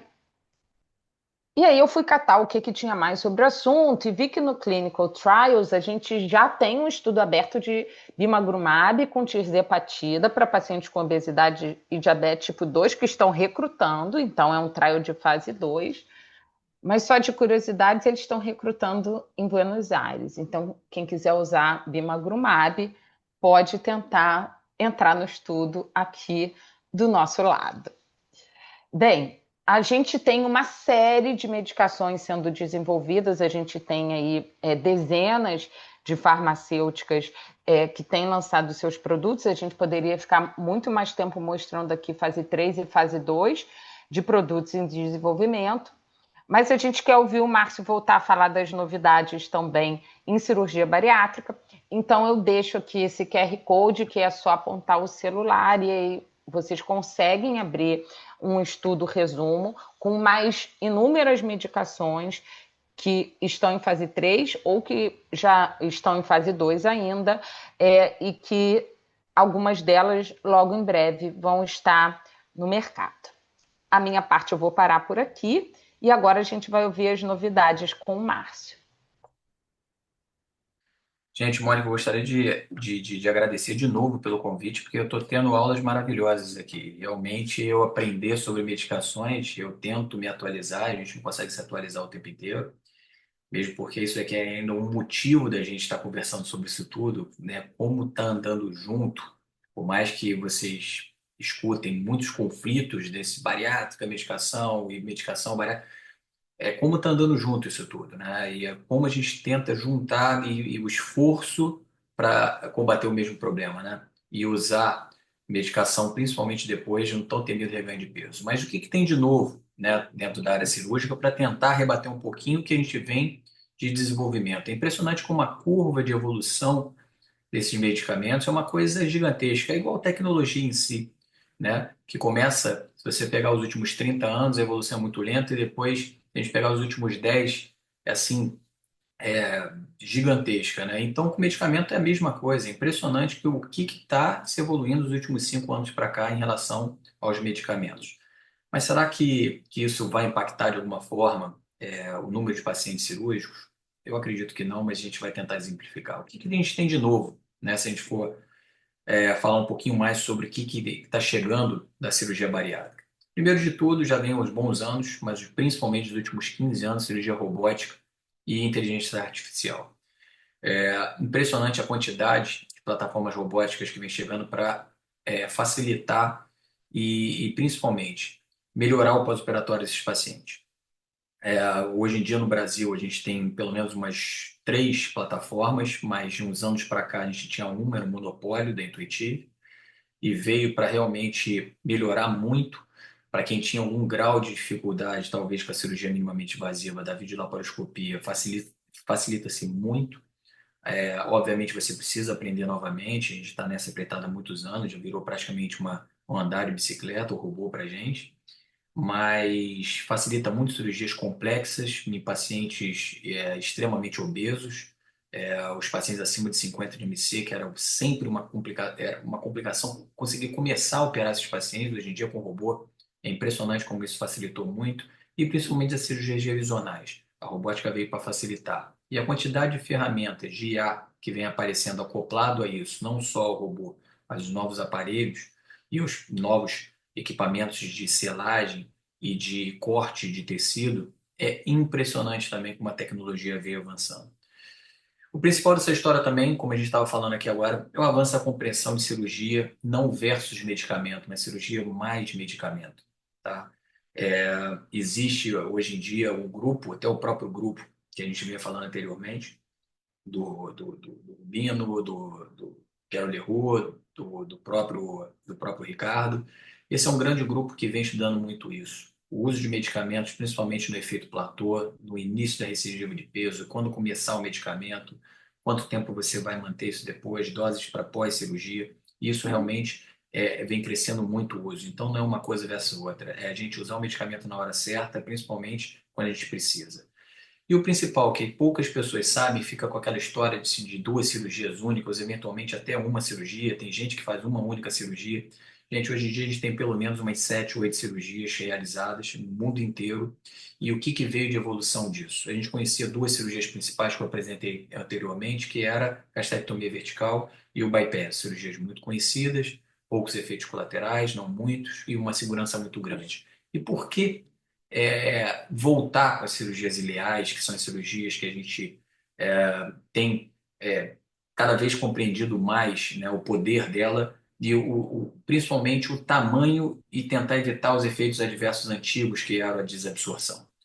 Né? São cirurgias mais potentes e, obviamente, são cirurgias que a gente usa mais para superobesidade ou pacientes extremamente metabólicos e principalmente para cirurgias revisionais. E o que vem por último, que depois eu vou botar aqui na frente para ilustrar, são as cirurgias com anastomoses magnéticas. Isso é fantástico, vocês vão ver o porquê. Não está passando, tá. Então, a cirurgia robótica, né? O que seria, para quem não conhece como é que é a tecnologia da cirurgia robótica, na realidade, a cirurgia robótica é um console, você opera do lado do paciente, né? A gente tem uma visão 3D, né? São duas óticas, são duas visões, são duas lentes numa ótica que dá essa visão tridimensional de profundidade. Existe uma precisão incrível, você não treme, o robô tira esse tremor, você tem muito mais movimento, é como se fosse os dedos da mão, é um movimento intuitivo, um movimento que faz muito mais angulações, faz muito mais. Você consegue atingir regiões que você não atingia antes no movimento único, né, da laparoscopia. Você não tem quase tremor, existe uma precisão assim, assim muito grande com o uso do robô. Obviamente, existe limitação dos custos, que é uma coisa que a gente não precisa ficar tanto discutindo. Os resultados, no mínimo, a grande maioria tem mostrado que não tem problemas, ou pelo menos a segurança é tão grande quanto a da minimamente invasiva. Então, eu acho que não tem um porquê a gente não usar, apenas talvez a limitação do custo. E por que novamente cirurgias ileais? O grande passo, não que já venha há muito tempo já falando isso, é primeiro, a cirurgia não é perfeita. A gente sempre tenta buscar a melhor cirurgia. Mas se correr, o bicho pega, se ficar, o bicho come. O que isso quer dizer? A gente não adianta a gente estender muito a alça, porque você vai ter mais efeito colateral e talvez não tanto perda de peso quanto você queria. Você não adianta diminuir muito, como a Carol estava falando daquele caso, o PAUT, para você fazer uma grande restrição, que a restrição não é o que a gente quer. Ou, eventualmente, fazer plasma de argônio para uma recidiva de peso, porque esse paciente vai voltar a reganhar. Eventualmente, os pacientes fazem ou querem fazer o sleeve para depois de um tempo fazer o bypass. Uma coisa que já é definido, o bypass não é a melhor cirurgia revisional para um paciente com sleeve com reganho de peso. Então, é muita coisa que a gente vem estudando e coisas novas. E por que cirurgias ileais? Hoje a gente tem concorrente de peso e a Carol mostrou isso. E isso não é um concorrente, eu boto entre aspas também, porque não é um concorrente, como eu vinha falando, mas são medicamentos potentes que ele vem de fato fazendo frente às cirurgias que qualquer uma cirurgia antigamente, de 20 anos a 15 anos atrás, funcionava muito melhor que qualquer tratamento de sibutramina ou fórmulas. Então, qualquer uma, a gente fez, eu não fiz, mas muita gente fez banda por muito tempo, botava esse balão, porque era a única coisa que tinha para resolver aquela doença ou aquele problema daquele paciente. Hoje em dia, não. Hoje em dia, você tem medicamentos que estão, pelo menos, estão prometendo mais de 20% de perda de peso. Então, a gente precisa de cirurgias que melhorem. E os resultados de recidiva de diabetes e não, por exemplo, o Stampede, mostrando 37% apenas de remissão.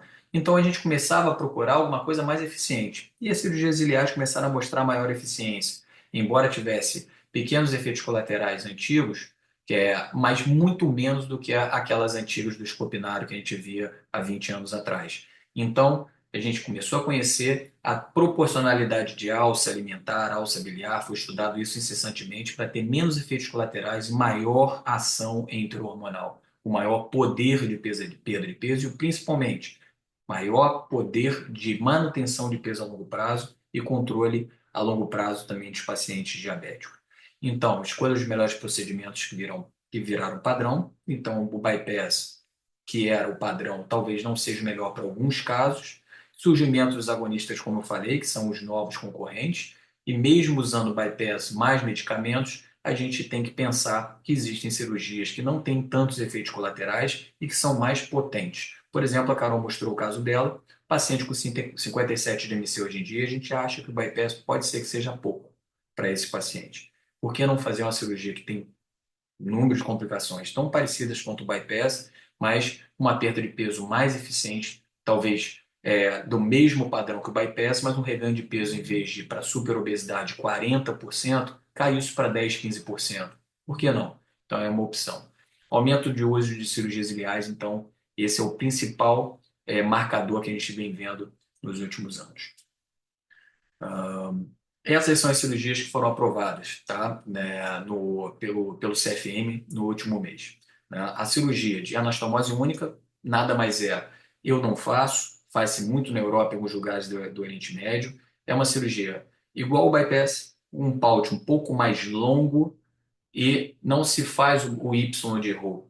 Existem, obviamente, vários questionamentos em relação ao refluxo biliar, mas, obviamente, se a gente for falar sobre isso, cabe uma aula somente sobre isso, tá? Mas é uma cirurgia que faz uma anastomose mais distal, ou seja, tem um fator incretínico mais potente que o bypass e não tem diarreia de desnutrição, ou melhor, não tem. Tem um comparável ao bypass o número de pacientes com diarreia e desnutrição.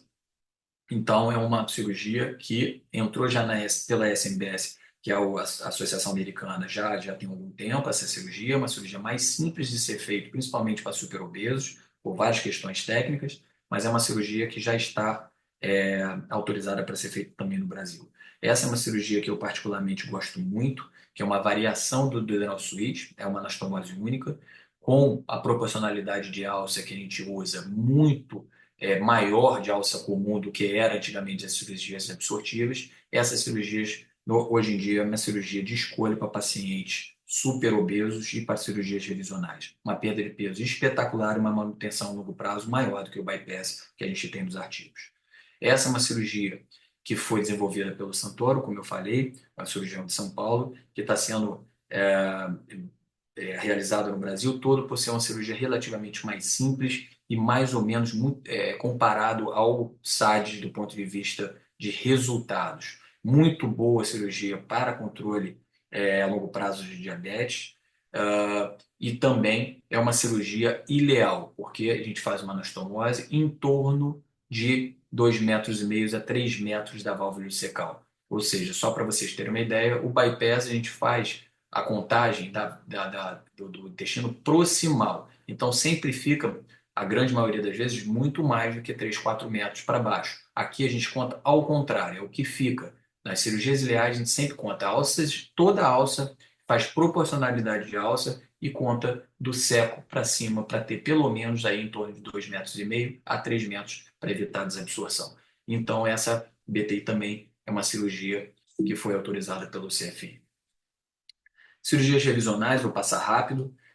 Buchwald falou, eu já escutei da voz dele, é um cirurgião, senhorzinho já de Minneapolis, que seria antiético não oferecer uma nova cirurgia a um paciente que teve reganho de peso pós-cirurgia bariátrica. Tá? Eu acho que a gente tem que tratar de todas as formas possíveis, inclusive oferecer para ele uma segunda chance. Agora, a segunda chance tem que ser bem calculada, bem calibrada, bem estudada e baseada em evidência. Não é uma qualquer, não vai ser diminuindo um paute ou diminuindo a anastomose ou alongando a alça biliar que esse paciente vai ter um bom resultado a longo prazo. Já tem um monte de estudo mostrando que isso não funciona a longo prazo, esse paciente volta a reganhar peso. Que a gente tem visto que cirurgias, transformando cirurgias eventualmente menos agressivas do ponto de vista intra-hormonal, em cirurgias ileais, parece ser, hoje em dia, o melhor mecanismo. Né? Obviamente, lembrando que cirurgias revisionais têm taxas de complicações maiores que uma cirurgia primária, isso é óbvio. Né? Então, para saber, a cirurgia revisional não é só usada só apenas para reganho de peso, ela pode ser usada para rever possíveis problemas de uma cirurgia anterior. Carol falou, esse paciente teve um reganho de peso muito grande, poderia ter uma fístula gastrogástrica sim. A gente pesquisa sempre nesses pacientes que têm reganho de peso se tem alguma alteração da cirurgia primária que a gente possa resolver, ou se é simplesmente só reganho de peso pelos mecanismos compensatórios a longo prazo, mesmo cirurgia bariátrica, que o organismo, sabiamente, sabe desenvolver.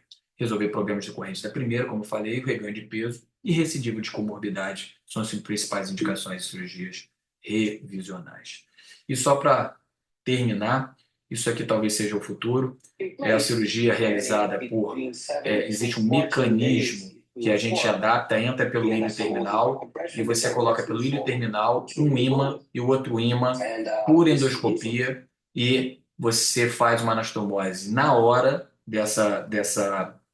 alguns mecanismos fazem anastomose na hora e outros fazem essa anastomose naturalmente por necrose e por anastomose automática cicatricial depois de 15 dias. E aí você faz aqui ou um bypass, ou uma bipartição, ou o que quer que seja. Já existem estudos avançados, eu deixo aqui minha admiração também pelo Manuel Galvão, um endoscopista que está em todos os lugares ao mesmo tempo. Esse daqui é um projeto dele na Índia, mas ele está tocando um projeto junto do pessoal do Orlando Health também lá nos Estados Unidos. Então, isso talvez seja a cirurgia do futuro. Por quê? Essa anastomose não complica, tá? Não complica, é 0% de complicação. Não dá fístula, não dá sangramento, não dá nada disso. Então, o que a gente já tinha de baixo risco ou uma segurança muito grande vai eliminar qualquer tipo de complicação de anastomose. Então, provavelmente não serão cirurgias magnéticas de início sozinhas, elas vão ser junto com a cirurgia robótica ou laparoscópica, e você precisa ainda fazer um estômago tubular para fazer essas cirurgias. Gente, ao avançar, eu não tenho como falar sobre tudo de novo que a gente tem com IA e com robótica, cirurgia magnética, mas isso é só para dar uma pincelada que a cirurgia voa também tanto quanto os medicamentos. Isso daqui foi um estudo só para a gente apimentar essa discussão sobre o que existe de Real World. Foi apresentado na SNBS de junho de 25, foi agora, novinho. Um trabalho feito com os hospitais de Nova York, mostrando que o que você tem, né, eventualmente de resultado prometido de 20%, 15% de medicamentos, e com cirurgia eventualmente de 35%, no Real World não é isso. Esse daqui foi um estudo retrospectivo, podemos fazer várias críticas a esse tipo de estudos, de 2 anos, que mostrou que, na realidade, a perda de peso foi de 5,3%. Nesse caso, porque a maioria dos pacientes, ou até 53% dos pacientes, paravam de tomar a medicação.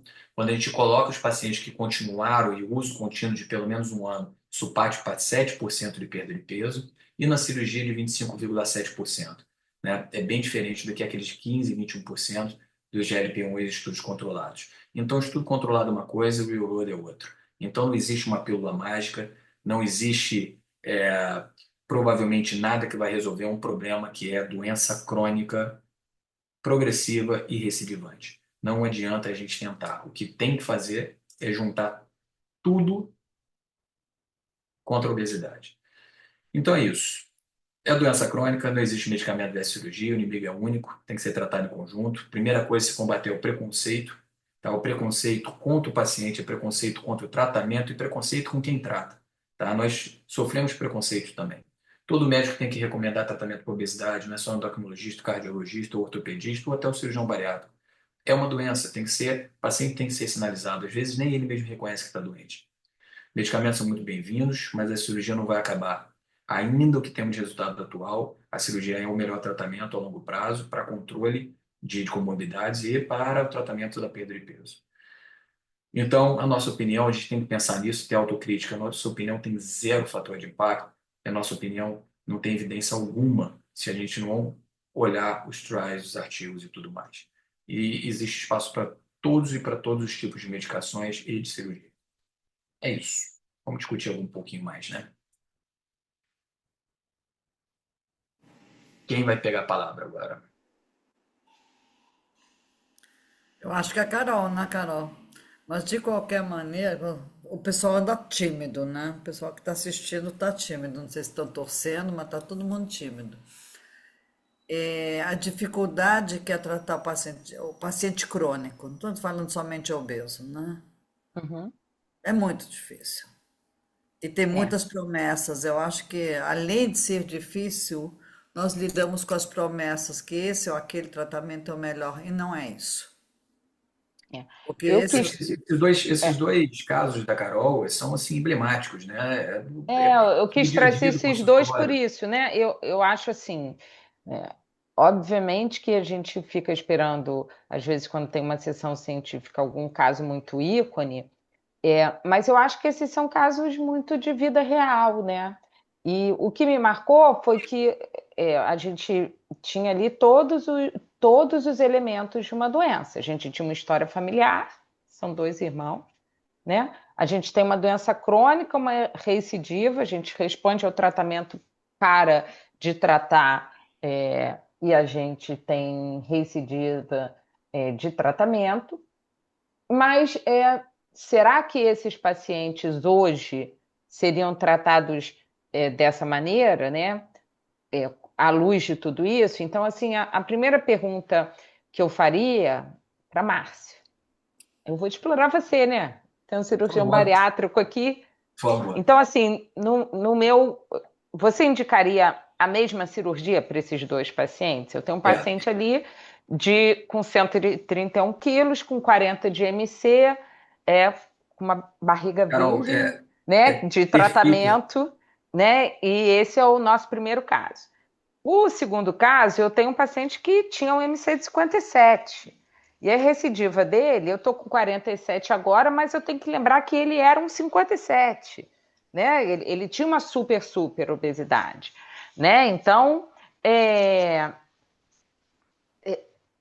os dois foram ao seu consultório, os dois querem operar de mandada, são irmãos, vão entrar junto no centro cirúrgico. Como é que você conversaria com cada um deles? A mesma, né? Vamos Acha que lá. caberia? Primeiro de tudo, eu acho que todo médico que trata de obesidade, eu acho que na realidade é o mesmo jeito. Olha, tem que ser explicado como qualquer outra doença, né? Obviamente com todo jeito, porque o paciente pode se sentir eventualmente afrontado por você falar que ele é portador de obesidade, quando ele não vai diretamente para isso, mas quando ele vai diretamente para isso, primeiro de tudo, colocar todas as opções na mesa, né? E botar o que a gente tem de evidência de resultado para cada uma delas, né? Olha, a gente pode começar a tratar um paciente com obesidade mórbida com medicamento? Pode, mas tudo tem que ser muito claro de falar qual é o percentual de peso que ele pode atingir, o quanto que ele pode perder e o grau de dependência que ele pode ficar, dependência no bom sentido, desse medicação, como doença crônica, do mesmo jeito que ele fica do antipertensivo e do remédio para diabetes. Você vai melhorar ou você vai resolver o problema de obesidade dele, mas como uma doença crônica, quando você resolve a hipertensão, você não para de tomar o remédio. Quando você resolve o controle glicêmico, você não para de tomar o remédio. E para obesidade, provavelmente não. Você pode diminuir eventualmente a dose, mas você vai ter que tomar. E ao mesmo tempo, colocar os resultados de uma cirurgia bariátrica, eventualmente para o paciente, mostrar os problemas que ele pode desenvolver, que isso eu faço no consultório durante a vida, eu falo tudo isso, não existe falta de transparência, porque tem que colocar, você não pode colocar que a cirurgia é magnífica para tudo, sem você falar de efeitos adversos. Então a gente coloca isso tudo. Então, para esse paciente, colocaria, eu sempre coloco aqui a possibilidade. Embora o paciente que chegue para mim, ou já chega já tentando tudo, ou ele chega querendo a cirurgia bariátrica, um pouco diferente do paciente que se apresenta para o endocrinologista. Muitos pacientes chegam para o endocrinologista falando que não querem operar. Então a opção é realmente, ainda bem que existem todos esses medicamentos que antes não existia nada, né? Então essa opção, esses dois pacientes chegassem para mim, eu ia oferecer cirurgia bariátrica, obviamente, para os dois. Não, mas Mas o tipo cirúrgico, o tipo eu tô cirúrgico mais. mudaria. Eu Tá? tenho que. Eu Existe. tenho que. Estamos aqui conversando, eu tenho que explorar com o cirurgião, né? Então, exatamente, o que eu O preciso que você falar tem dessa de arsenal história, até terapêutico para cirúrgico para cada um? muito Isso. endocrinologista hoje em dia, não existe muito essa história. Paciente com superobesidade, antes o pessoal mandava balão emagrecer, porque senão não opera. Eu não posso exigir isso muito do paciente, que não consegue, nunca conseguiu perder peso, e para perder peso para operar, eles acham às vezes isso muito estranho, tá? Você Mas não eu faz. peço sim, Mas o análogo, você não acha ajuda importante? muito, Assim? então não A tenha gente dúvida. tem uma experiência de fazer análogo para Não tenha dúvida. Isso superobesidade seria que como a se gente fosse a tem medo neoadjuvância. de neoadjuvância. Porque a Exato. gente Eu tem tenho alguns medo. pacientes que fazem. Tem A alguns gente tem pacientes que medo da fazem. doença cardiovascular ali subjacente, porque é um doente que não cabe numa cintilografia, o paciente tem MC de 50 e muitos, ele é Não, eu não diabético. tenho Ele dúvida. Se o não cabe paciente numa puder fazer o cintila, eu não preparo, consigo estratificar, né? E tem a outra coisa, além disso, existem os problemas técnicos da cirurgia. Eu Sim. avalio aqui no consultório, dependendo do tipo de obesidade visceral desse paciente, fígados imensos que eu não consigo fazer qualquer Doente cirurgia, brevilíneo, né? Que vocês reclamam muito curto, o que paciente com costela mais não curta, o paciente chega, mais não estreito, chega. você não chega. Só que aí a gente tem o robô. Que aí o robô melhorou muito. Os pacientes que a gente não conseguiria operar, hoje em dia a gente consegue. Essa que é a diferença. E aí vem o além disso. Hoje em Uhum. dia a gente sabe que o bypass é pouco para alguns casos. Tá? Paciente diabético muito grave, ele vai melhorar muito. Eventualmente, a gente não tem ainda os cânceres diabéticos, a gente vai ter isso no futuro. Talvez com um exame de sangue ou genética, de saber quem são os melhores respondedores para a cirurgia, do mesmo jeito que são para alguns tipos de medicamento. Mas os melhores respondedores para alguns tipos de cirurgia, ou para cirurgia e remédio, ou para algumas cirurgias de ileais mais complexas. Então a gente vai ter isso no futuro. Só que hoje em dia a gente precisa de fato oferecer o que nós temos. Como está muito seguro, os materiais ficaram muito mais tecnológicos, com muito menos complicação, a gente tem total tranquilidade de oferecer eventualmente para um paciente com superobesidade uma cirurgia ileal. Hoje foram duas pacientes minhas que eu fiz cirurgias ileais que saíram daqui, que estão fascinadas, graças a Deus, estão muito bem e com a perda de peso. Eram pacientes acima de 55 de MC, 62, 57 de MC. Elas com 4, 6 meses perdendo 70 quilos. E elas estão assustadas com a volta da qualidade de vida, por mais que ainda esteja acima de 100 quilos. É impressionante isso. E eu tenho oferecido cirurgias mais potentes. E aí as pessoas falam, não, mas vai dar de novo desnutrição e tal. Esses pacientes os pacientes têm que ter controle e saber a família, o suporte que esse paciente tem familiar, suporte financeiro, para eventualmente fazer um pouco mais de alguns tipos de vitamina, alguns tipos que isso chegam para vocês. São os pacientes que nunca tomaram nada, chegam todos perdidos do ponto de vista de oligoelementos e de vitaminas. Isso é complexo. Mas se esse É. paciente tiver condição, nós fazemos e oferecemos a cirurgia mais agressiva E o para. paciente primário, né? De Não, eu estou falando do 40 de paciente super MC. obeso. O paciente de Não, sim. 40, O 45 paciente de primário, MC, aquele do primeiro caso, né? Em esse torno de 40, 45 de 40, MC, ele com algumas respondeu, a gente comorbidades, viu. esse, É. esse paciente a gente não oferece ainda bypass ou eventualmente até a gastrectomia vertical. E aí vem um ponto que eu acho que muita gente não sabe, ou muita gente que a gente não gosta de falar muito para o paciente, porque senão o paciente fala, então se não der certo eu faço outra depois. A gastrectomia vertical tem uma grande vantagem. Por mais que ela não seja mais potente, ela é uma cirurgia que a gente pode transformar em qualquer outra com uma certa facilidade. O bypass, para transformar ela em outra cirurgia, eu tenho que reconstruir tudo para fazer uma outra. É uma cirurgia bem diferente de eu fazer uma cirurgia revisional no paciente com gastrectomia vertical. Vou Então, para a interrom- gente ter isso em mente também, para você ver como o grau de complexidade que a gente tem. Tem uma pergunta aqui para vocês, que fora os parabéns, que realmente está sendo sensacional. Uma pergunta: os seguros de saúde cobrem as drogas mais modernas e a cirurgia robótica? E as drogas auxiliam no tratamento do lipidema? Márcio, a robótica, você pode Olha, começar. infelizmente a robótica nem para próstata e para prostatectomia radical cobre, porque a gente está no regimento pela ANS, né? E a ANS que dita isso. E, eventualmente, CFM pode autorizar, pode aprovar. Isso inclui também as cirurgias entre 30 e 35 CFM autorizou. Os planos de saúde não são obrigados a cobrir nada que não esteja no rol da ANS. Então, a cirurgia robótica não está no rol da ANS, não cobre. O paciente tem que arcar com custo, ou eventualmente, junto da equipe cirúrgica, que tem algumas vantagens em vários hospitais, como a gente tem, baratear isso ou ser totalmente sem custo. Então, não cobre cirurgia robótica, infelizmente, arcada ou em algum acordo com o cirurgião ou com o hospital. E as drogas, você sabe muito melhor do que eu, existem alguns convênios internacionais que sim cobrem por reembolso, mas a maioria dos nacionais não cobre essas drogas novas para tratamento da obesidade. Esse é um grande problema, não sei onde isso vai chegar, mas em relação ao lipedema, você sabe responder, obviamente, muito melhor que eu. As drogas para tratamento de obesidade, né? Essa semana eu tive que fazer laudo, já recebi agora o retorno da seguradora. Eles exigem normalmente uma bioimpedância agora, então tem que ter documentado, não só o laudo escrito, mas você tem que ter o documento do peso do paciente, o grau de adiposidade, como um exame complementar.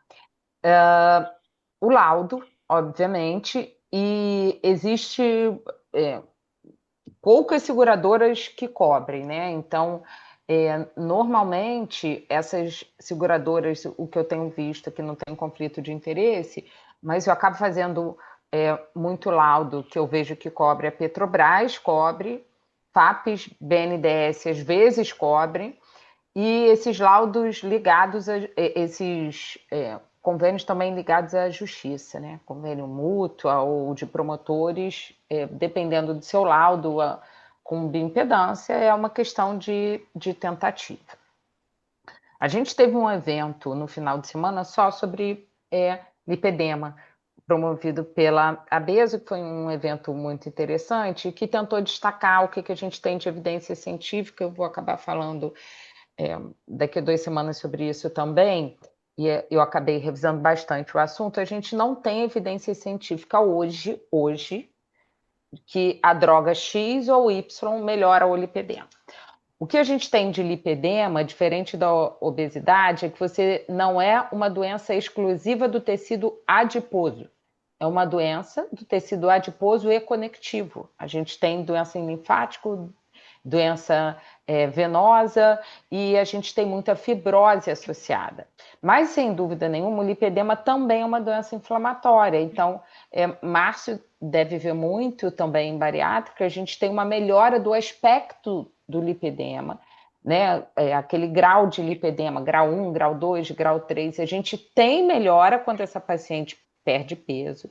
Então, eu acredito que, assim como a cirurgia bariátrica foi lá e precisava ter falado que melhora a apneia do sono, que melhora a esteatose, que tivesse outros trabalhos randomizados, como as drogas fazem, a perda de peso em si melhora o padrão inflamatório desse paciente, né? Então, perder peso, a gente já tem algum nível pequeno de evidência que perder peso melhora a questão inflamatória e pode melhorar o lipedema. Agora, droga especificamente para tratamento de lipedema, a gente ainda não tem nenhuma com evidência robusta.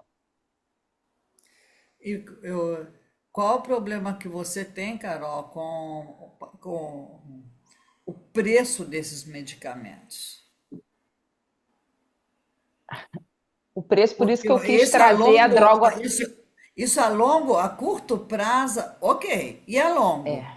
é, é, isso é por isso que eu trouxe os casos, né? Uso um ano empolgado, cheguei ali no meu peso. Ah, não, gente, eu tenho que parar com isso, né? R$ 2.000 por mês, eu já estou no meu peso ideal, agora eu consigo. E aí você interrompe a medicação. E é o grande divisor de águas, e para a gente pensar nessa questão cirúrgica, hoje eu recebi uma primeira vez no ambulatório de uma paciente com IMC jovem, mas com IMC de 42, e a mãe falando se ela não poderia, que ela leu sobre Monjaro no ambulatório do SUS, tá? Que ela leu por Monjaro e que já tinha visto o preço, e se ela fizesse 2 meses de Monjaro, se a menina não ficaria bem, e de repente resolveria o caso dela. E aí é todo um papel de convencimento, mostrar para ela quantas vezes a mãe também era uma paciente com obesidade, então quantas vezes que a mãe já foi tratada e teve recidiva, né? E trazer à luz dessas evidências para que o próprio paciente faça uma análise crítica da doença, né? Então, a longo prazo, a gente sabe que a gente precisa associar tratamento e não concorrer um tratamento com o outro. E falei com todas as palavras, ela é muito jovem. Eu acho que ela tem indicação de cirurgia, porém, eu acho que ela vai usar o Monjaro em algum momento da vida dela, porque se Deus quiser, com a cirurgia ela vai ganhar muito mais anos de vida e a doença pode voltar, e aí a gente vai ter o Monjaro lá na frente para fazer para ela, né? Então eu acho que a ideia é essa, é a gente poder juntar essas terapias. Não, mas sem dúvida. não colocar uma esperança. O bimagrumab, assim, a primeira vez que eu vi num congresso internacional sobre bimagrumab era coisa de milhões, né? Eu não sei como que isso vai chegar na vida real, mas é anticorpo monoclonal, então é bem diferente, né? Quando a gente olha para esses outros biológicos, para outras doenças, são cifras muito acima das de GLP-1. É Se fosse uma claro que é aplicação um, única, né? sim, é claro que é uma classe nova, né? Abre um leque novo de possibilidades e a gente tá louco que isso tenha estudos maiores com resultados, mas para a gente pensar em custo-efetividade para a população, com essa incidência que a gente mostrou aqui, é algo muito complicado, por isso que eu acabei trazendo ali o ecnoglutide e o orforglipron, que talvez sejam análogos que cheguem no mercado rápido e a gente tem uma esperança que talvez isso deixe o mercado mais competitivo de uma maneira em geral. Não. Sem dúvida, qualquer doença crônica é complicada. E principalmente para o paciente. Quando a gente olha ao redor, o número de obesos cresceu exponencialmente, né? Se vocês, o que nós vimos antigamente, o que nós vemos hoje em dia, é um aumento assustador, né? Assustador, mas é mais assustador ainda a maneira com que os profissionais tratam a obesidade, né? Concordo. Eu participei ano passado, a convite da Beso, do documento, né? Que foi um documento escrito a muitas mãos, para a gente contrapor à Anvisa o porquê que nenhuma medicação para tratamento da obesidade foi incorporada no SUS. Sibutramina. Eu não vou fazer sibutramina para doente com alto risco cardiovascular, não vou fazer sibutramina para idoso, mas meu paciente jovem, virgem de tratamento, Faz parte do preconceito, né, faz Carol? parte do. Todas foram negadas. Todas foram negadas. A gente fez a contrarresposta com estudo importante. A Beso botou uma equipe grande, levou isso para Brasília. Não foi, nem para nos dizer, nem leram, nem deram uma resposta com uma base científica. Então, assim, o preconceito com que o Márcio já falou, assim, o preconceito para o tratamento da doença faz com que cada um desses problemas se tornem muito maiores, né? Sim. Se vocês não vão se, quer dizer, acho que nem participaram quando começaram a serem permitidos os refrigerantes diet no Brasil. O que Uhum. foi? O IED levou isso para Brasília, vocês não sabem o que foi isso, porque não era permitido. Não era permitido. Isso foi assim um trabalho. Então imagina isso hoje. É isso. É isso. A gente foi assim, não tenho como agradecer, foi uma sessão maravilhosa. Eu aprendi muito. Espero poder contar com vocês em outra oportunidade, porque esse aprendizado, isso aqui é, por sorte que está gravado, por sorte que vocês permitiram, porque realmente isso aqui é para ouvir uma, e duas e três vezes de novo, porque é muita informação. Agora, se vocês puderem e postar no grupo os artigos principais, eu acho que seria muito bom. Já mando agora. Mas aquele QR Code ali também é só Abrir. abrir. Gente, Perfeito. eu agradeço. Ora, ó, já estão pedindo super revisão, meu muito obrigado. Estou convidando todos, não vai ser a primeira quarta-feira do mês, porque nós temos o congresso, mas vai ser a segunda, que vão ser armadilhas no diagnóstico bioquímico e por imagem em pacientes com feocromocitoma, que vai ser no dia 10 e no dia 3. Então, convido a todos e espero contar com vocês novamente, porque realmente, agora que estão vindo os parabéns, acho que todo mundo ficou com tanta informação, que é muita informação, é muita novidade, né? E muito preconceito. E muita venda de ilusão, né? Para quem não faz com seriedade. Não, quem não faz com seriedade, isso é um grande problema. Que é a falta de seriedade e eu enganar o outro, né? Que é triste. É triste. É triste, né? Então, muito, muito, muito obrigada. Obrigado a você, Mônica. Temos a Obrigado, Obrigada a Antônio. você Obrigado, pelo Salomão. Espero convite. Obrigado, contar Carol. com vocês novamente. Sem dúvida. Eu Sem sei que vou dúvida. ter mais novidades. Gente, boa noite. Obrigado a Boa todos. Boa noite, noite, gente. obrigada. Obrigada.